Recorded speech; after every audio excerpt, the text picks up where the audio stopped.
Hi hello ನಮಸ್ಕಾರ, ಚಾನಲ್ಗೆ ಸ್ವಾಗತ. ಇವತ್ತಿನ ವಿಡಿಯೋದಲ್ಲಿ ಲಯನ್ಸ್ ಗೇಟ್ ಪೋರ್ಟಲ್ 88 ಎನ್ನುವ ಟಾಪಿಕ್ ಬಗ್ಗೆ ಈ ವಿಡಿಯೋದಲ್ಲಿ ಏನೇನಿದೆ ಅಂತ ತಿಳ್ಕೊಳ್ಬೇಕಾದ್ರೆ ವಿಡಿಯೋ ಕೊನೆ ತನಕ ನೋಡಿ. ಆಗಸ್ಟ್ ಮೊದಲನೇ ವಾರ 8ನೇ ತಾರೀಕು 8ನೇ ತಿಂಗಳು, ಅದಕ್ಕೆ 88 ಪೋರ್ಟಲ್ ಅಂತ ಕರೀತಾರೆ. ಸೂರ್ಯನು ಸಾಮಾನ್ಯವಾಗಿ ಆಗಸ್ಟ್ ಮೊದಲ ವಾರದಲ್ಲಿ ಸಿಂಹ ರಾಶಿಯಲ್ಲಿ ಇರ್ತಾನೆ. ಆದ್ದರಿಂದ ಈ ಅವಧಿಯನ್ನ ಲಯನ್ಸ್ ಪೋರ್ಟಲ್ ಅಂತ ಕೂಡ ಕರೆದಿದ್ದಾರೆ. ಇದು ಸನಾತನ ಧರ್ಮದ ಆಧ್ಯಾತ್ಮಿಕತೆಯಿಂದ ಅಲ್ಲದೇ ಇದ್ರೂ ಆಧುನಿಕ ಸ್ಪಿರಿಚುವಾಲಿಟಿಯಲ್ಲಿ ಈ ಸಮಯದಲ್ಲಿ ಬ್ರಹ್ಮಾಂಡದ ಶಕ್ತಿ ಭೂಮಿಗೆ ಹೆಚ್ಚು ಹರಿಯುತ್ತೆ ಮತ್ತು ಆತ್ಮ ಜಾಗೃತಿಗೆ ಅಥವಾ ಸ್ಪಿರಿಚುವಲ್ ಅವೇಕನ್ ಅಂತ ಹೇಳ್ತಾರಲ್ಲ, ಅದಕ್ಕೆ ಒಂದು ಶಕ್ತಿಯ ದ್ವಾರ ಅಂತ ಕರೆಯಲಾಗುತ್ತೆ. ಆದ್ದರಿಂದ ಇದನ್ನ ಲಯನ್ಸ್ ಪೋರ್ಟಲ್, ಲಯನ್ಸ್ ಗೇಟ್ ಅಂತಲೂ ಕೂಡ ಕರೆಯುವಂತಹದ್ದು. ನಿಮ್ಮ ಜೀವನದಲ್ಲಿ ಏನೋ ವಿಚಿತ್ರವಾಗಿ ನಡೀತಾ ಇದೆ ಅಂತ ಅನಿಸ್ತಾ ಇದೆಯಾ ನಿಮಗೆ? ಯಾರನ್ನು ದ್ವೇಷಿಸದ ನೀವು ಇದ್ದಕ್ಕಿದ್ದಂತೆ ಕೆಲವು ಜನರಿಂದ ದೂರವಾಗಬೇಕು ಅಂತ ಅನಿಸ್ತಾ ಇದೆಯಾ? ವರ್ಷಗಳಿಂದ ಇದ್ದ ಸಂಬಂಧಗಳು ಮುರಿತಾ ಇದೆಯಾ? ರಾತ್ರಿ ಪದೇ ಪದೇ 3 ಗಂಟೆಗೆ ಎಚ್ಚರ ಆಗ್ತಾ ಇದೆಯಾ? ಕಾರಣವಿಲ್ಲದೆ ಮನಸ್ಸು ಅಳುವಂತಹ ಸಿಚುವೇಶನ್ಗೆ ಬರ್ತಾ ಇದೆಯಾ? ಅಥವಾ ಸಡನ್ನಾಗಿ ಸಿಟ್ಟು ಬರ್ತಾ ಇದೆಯಾ? ಈ ಥರ ಹೀಗೆಲ್ಲ ಚೇಂಜಸ್ ಆಗ್ತಾ ಇದ್ರೆ ಇದು ಯಾಕೆ ಅಂತ ಹೇಳ್ತೀನಿ. ಈ ವಿಡಿಯೋವನ್ನು ಕೊನೆ ತನಕ ನೋಡಿ. ಈ 88 ಪೋರ್ಟಲ್ ಸಮಯದಲ್ಲಿ ನಡೆಯುವ ಒಂದು ಪರ್ಜಿಂಗ್ ಅಂತಂದರೆ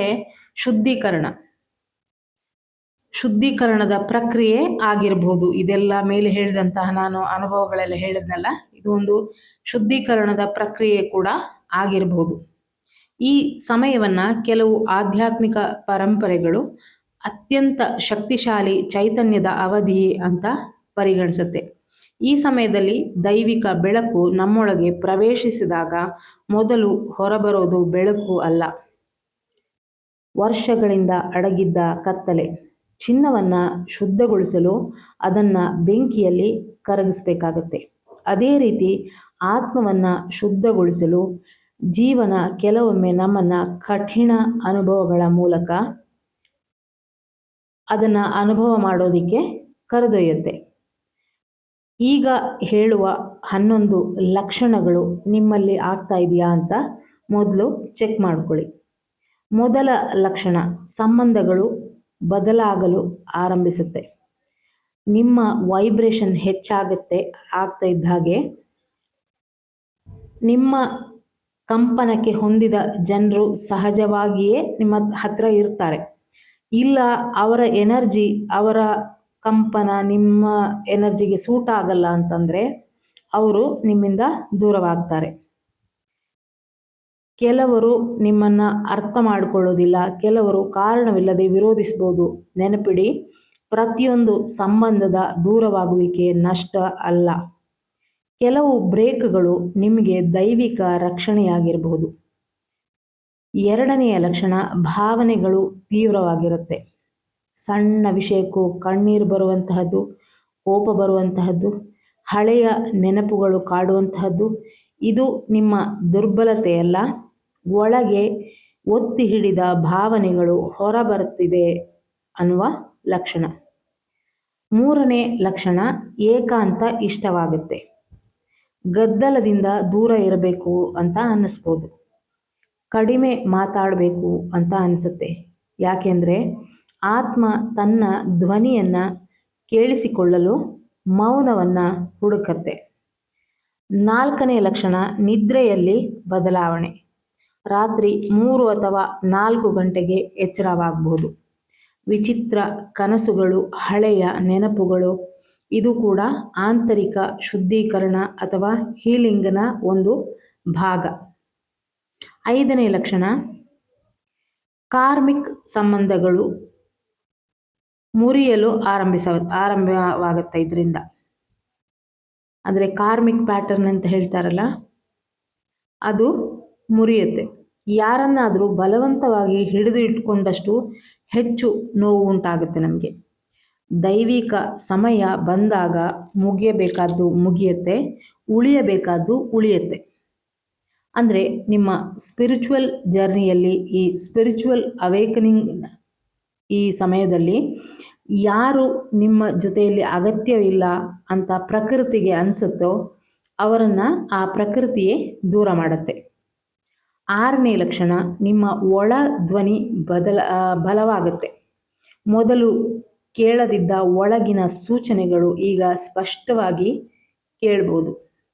ಯಾವ ವ್ಯಕ್ತಿ ಅಥವಾ ಯಾವ ಕೆಲಸ ಅಥವಾ ಯಾವ ನಿರ್ಧಾರ ಸರಿಯಲ್ಲ ಎಂಬುದನ್ನು ಸ್ಪಷ್ಟವಾಗಿ ತಿಳಿಯುವಂತಹ ಒಂದು ಮನಸ್ಥಿತಿ ನಿಮ್ಮದಾಗುತ್ತೆ. 7ನೇ ಲಕ್ಷಣ, ಹಳೆಯ ಅಭ್ಯಾಸಗಳು ಸ್ವತಃ ಬಿಡಬಹುದು. ಅನಗತ್ಯ ವಾದಗಳು, ನೆಗೆಟಿವ್ ವಿಚಾರಗಳು, ಕೆಲವು ಅನಗತ್ಯ ಆಸಕ್ತಿಗಳು ಇವೆಲ್ಲವೂ ನಿಧಾನವಾಗಿ ನಿಮ್ಮಿಂದ ದೂರವಾಗಬಹುದು. 8ನೇ ಲಕ್ಷಣ, ಟ್ವಿನ್ ಫ್ಲೇಮ್ ಅಥವಾ ಸೋಲ್ ಕನೆಕ್ಷನ್ ತೀವ್ರವಾಗಬಹುದು.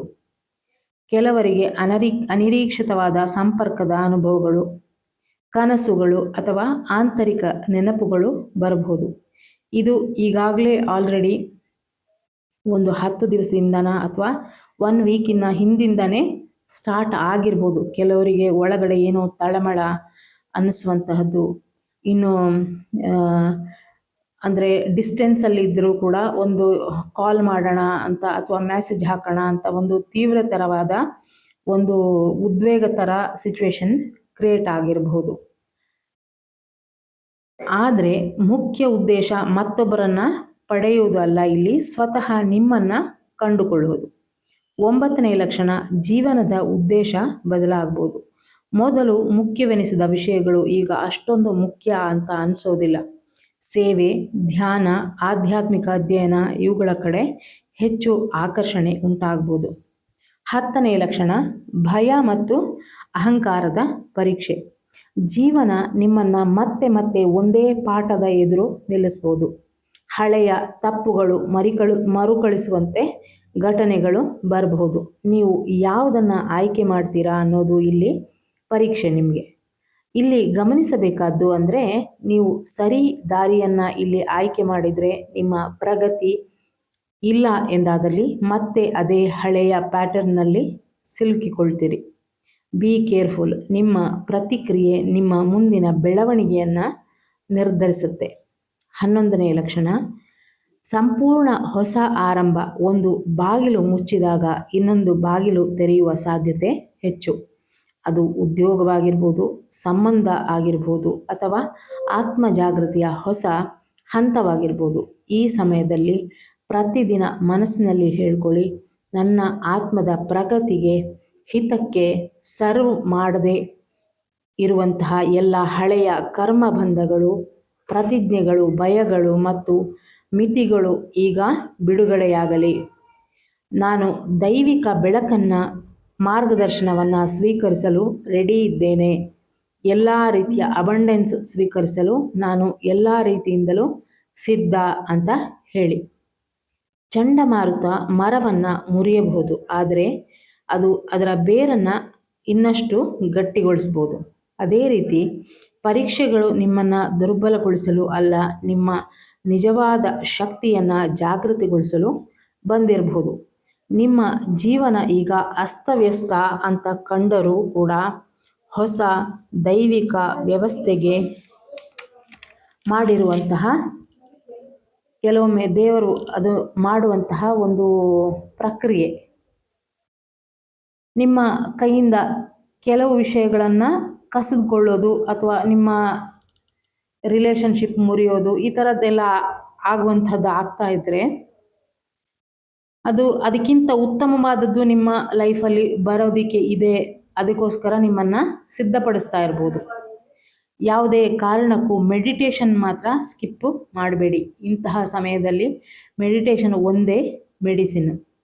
ಇನ್ನು ಮ್ಯಾನಿಫೆಸ್ಟೇಷನ್ ಮಾಡುವವರು ಆಗಸ್ಟ್ 8ನೇ ತಾರೀಕು ಬೆಳಿಗ್ಗೆಯಿಂದ ರಾತ್ರಿ 10ರ ತನಕ ಅಫರ್ಮೇಷನ್ ಹೇಳ್ಬೋದು, ಬರೀಬಹುದು, ವಿಜುವಲೈಸೇಷನ್ ಮಾಡ್ಬೋದು. ಇನ್ನು 8 ಎನ್ನುವ ನಂಬರು ಸ್ಥಿರತೆ, ಸಮೃದ್ಧಿ, ಅನಂತ ಅನಂತತೆಯ ಸಂಕೇತ, ಇನ್ಫಿನಿಟಿ ಸಿಂಬಾಲ್ ಕೂಡ ಹೌದು. ಕರೆಕ್ಟ್ ಇಂಟೆನ್ಷನ್ ಇಟ್ಕೊಂಡು ಸೆಟ್ ಮಾಡಿಕೊಂಡು ಧ್ಯಾನ, ಕೃತಜ್ಞತೆ, ಜರ್ನಲಿಂಗ್ ಮಾಡಬಹುದು. ಏನು ಬೇಕು, ಯಾವಾಗ ಬೇಕು, ಯಾಕೆ ಬೇಕು ಎನ್ನುವ ವಿಚಾರ ಕ್ಲಿಯರ್ ಇರಬೇಕು. ಸೊ ಈ ದಿನವನ್ನು ಯೂಸ್ ಮಾಡಿಕೊಳ್ಳಿ. ಮತ್ತು ಈಗ ಮೇಲೆ ಹೇಳಿದಂತಹ ಕೆಲವು ಲಕ್ಷಣಗಳು ನಿಮ್ಮ ಹತ್ರ ಕಂಡು ಬರ್ತಾ ಇದ್ದರೆ ಗಾಬರಿ ಆಗೋದಕ್ಕೆ ಹೋಗಬೇಡಿ. ಮೆಡಿಟೇಷನನ್ನು ಸ್ವಲ್ಪ ಜಾಸ್ತಿ ಮಾಡಿ.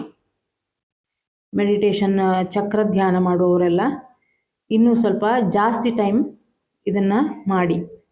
ಆವಾಗ ಏನು ಮಾಡಬೇಕು ಅಂತ ಅನ್ನೋದು ನಿಮಗೇ ಗೊತ್ತಾಗುತ್ತೆ ಅಂತ ಹೇಳ್ತಾ ಮುಂದಿನ ವಿಡಿಯೋದಲ್ಲಿ ಸಿಗ್ತೀನಿ. Thank you for watching.